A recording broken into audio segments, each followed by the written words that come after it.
ఈరోజు వాక్య భాగము ఏమిటి అంటే, మనం ఎందుకు సమాధాన పడాలి? ఏంటండి? మనం ఎందుకు సమాధాన పడాలి, దేనికి సమాధానం పడాలి అనే దాని గురించి ఈరోజు వాక్య భాగం మనం శ్రద్ధగా విందాం. హల్లెలూయా. మనం ఎందుకు సమాధాన పడాలి అంటే, మనం ఎవరి కుమారులము? దేవుని కుమారులం కాబట్టి సమాధానం పడాలి. అదే దెయ్య కుమారులు అయితే అసలు ఏంటి అవసరం లేదు. హల్లెలూయా. మనం ఎవరిని? దేవుని కుమారులు, దేవుని బిడ్డలు, దేవుని సంతానం మనం. హల్లెలూయా. మనం దేవుని సంతానం, సర్ప సంతానం కాదు. హల్లెలూయా. హల్లెలూయా. హల్లెలూయా అనేటప్పుడు రెండు చేతులు పైకెత్తి హల్లెలూయా చెప్పాలి. ఎందుకు రెండు చేతులు పైకెత్తాలి అంటే, యోషువ మోషే ఇశ్రాయేలు ప్రజలు యుద్ధం చేస్తున్నప్పుడు, అమాలేకీయులతో యుద్ధం చేస్తున్నప్పుడు ఏం జరిగిందంటే, మోషే చేతులు పైకెత్తేటప్పుడు ఎవరు గెలిచేవారు? ఇశ్రాయేలు ప్రజలు గెలిచారు. మోషేకి చేతులు బరువు ఎక్కువ దించేసరికి ఎవరు గెలిచేవారంటే అమాలేకీయులు. హల్లెలూయా. అయితే ఇది ఎవరు చూశారంటే, యెహోషువ చూశాడు. హల్లెలూయా. యెహోషువ చూసి మోషే గారు చేతులు పైకెత్తేటప్పుడు ఇశ్రాయేలు ప్రజలు గెలుస్తున్నారు, మోషే గారు చేతులు దించేటప్పుడు అమాలేకీయులు గెలుస్తున్నారు. అయితే ఏం చేయాలి? యెహోషువ వెళ్ళాడు, మోషేకి ఇటుపక్క ఇలా ఉండడానికి ఒక బండ పెట్టాడు కదా, ఇటుపక్క ఇలా ఉండడానికి ఈ చేతి కింద ఒక బండ, పెద్ద బండ పెట్టి ప్రార్థన చేపిస్తుంది.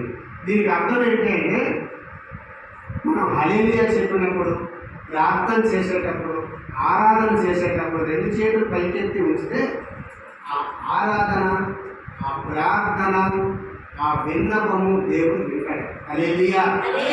హల్లెలూయా. అయితే మనం వాక్య భాగంలో వెళ్ళిపోదాము. మన వాక్యం అది కాదు, మన వాక్య భాగము మనం ఎందుకు సమాధాన పడాలి? దేవుని కుమారులు కాబట్టి సమాధాన పడాలి. మత్తయి సువార్త పరిశుద్ధ గ్రంథంలో నుంచి, మత్తయి సువార్త 5వ అధ్యాయము 9వ వచనం. సమాధానపరచువారు ధన్యులు, వారు దేవుని కుమారులు అనబడుదురు. ఆమేన్. హల్లెలూయా. సమాధానపరచువారు ధన్యులు. అన్యులా? ధన్యులు. హల్లెలూయా. సమాధానపరచువారు ధన్యులు, వారు దేవుని కుమారులు అనబడుదురు. నువ్వు ఎప్పుడైతే సమాధాన పడతావో, నువ్వు ఎప్పుడైతే సమాధానంగా ఉంటావో, నువ్వు ఎప్పుడైతే సమాధానంగా నడుస్తావో, చూసిన వాళ్ళే అంటారండి, అదరా ఆ పర్వతం, అదరా గాదేలం, అదరా మోషే మందిరంకి వెళ్తున్నారు. మందిరంకి వెళ్ళకముందు ఎలా ఉన్నారు, మందిరంకి వెళ్ళిన తర్వాత ఎలా ఉన్నారు, వాళ్ళ ప్రవర్తన ఎలా ఉంది, వాళ్ళ మార్పు ఎలా ఉంది, వాళ్ళ నడవడి ఎలా ఉంది, వాళ్ళుగా దేవుడు పిల్లలు. హల్లెలూయా. చాలా మంది మనల్ని బస్సులో చూస్తారు, చూసి నేను దేవుడు పెట్టలా అంటారు.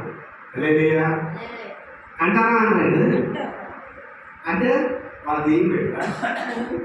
హల్లెలూయా. వాళ్ళే ఒప్పుకుంటారు. చూడండి, మనమే మనకలే, అమ్మ నువ్వు దేవుడు నమ్ముకుంటావా, అమ్మ నువ్వు మతం పుచ్చుకున్నావా, మతం ఇది ఇంకా తెలియట్లేదు. మతం మతం మతం అనే కంపులోనే ఇంకా ఉంటున్నారు. హల్లెలూయా. మతం మతం అనేది మనది కాదు, మనదేంటి? మార్గం. మన మార్గం, మన మతం కాదు. దేవాది దేవుడు మనకు చూపించిన మార్గం. ఆ మార్గం మనల్ని ఎక్కడికి తీసుకెళ్తుంది? పరలోక రాజ్యానికి తీసుకెళ్తుంది. హల్లెలూయా. హల్లెలూయా.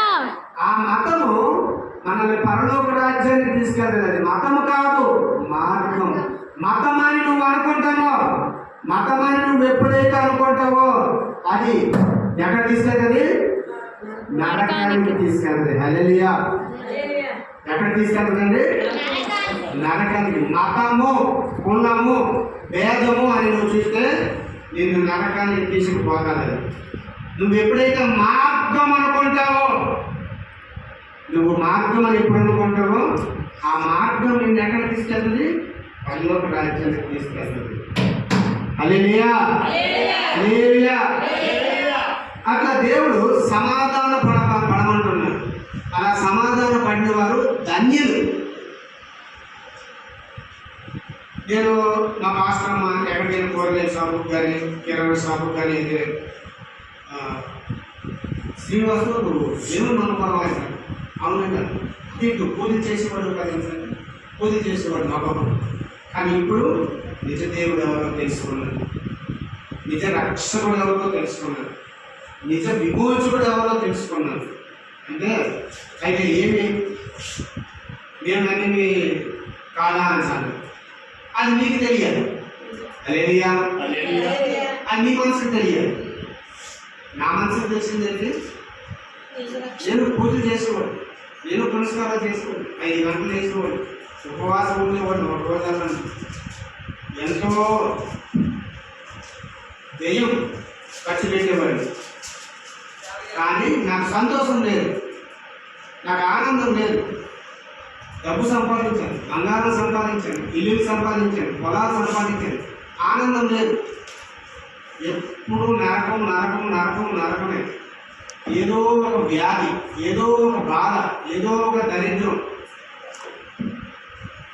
ఈరోజు నాకు అక్కడ మందుతాయి, రేపు నన్ను ఇద్దరు. సుఖం లేదు, సంతోషం లేదు. ఏ దేవుణ్ణి నమ్ముకుంటే నాకు సుఖం దొరుకుతుంది, ఏ దేవుణ్ణి నమ్ముకుంటే నాకు సంతోషం దొరుకుతుంది అని చూశాను. జీవము గల దేవుడు నాకు దొరికాడు. హల్లెలూయా. జీవము గల దేవుడు. ఎవరైనా ఉన్నారా జీవం గల దేవుడు? చనిపోయి 3 days సమాధిలో ఉండి మళ్ళా లేచి ఈ రోజుకి కూడా సజీవ లెక్కల్లో ఉండే దేవుడు ఎవరు అంటే యేసుక్రీస్తు ప్రభువే. హల్లెలూయా. గట్టిగా చెప్పండి కొడమా. హల్లెలూయా. షిరిడి సాయిబాబా అంటే మనకు తెలియదు, చెప్పిందే. షిరిడి సాయిబాబా సినిమా చూశాను. అందులో షిరిడి సాయిబాబా చనిపోతాడు, 3 రోజులు పోయిన తర్వాత లేస్తాడు, మళ్ళా చనిపోయాడు. ఆయన ఇప్పుడు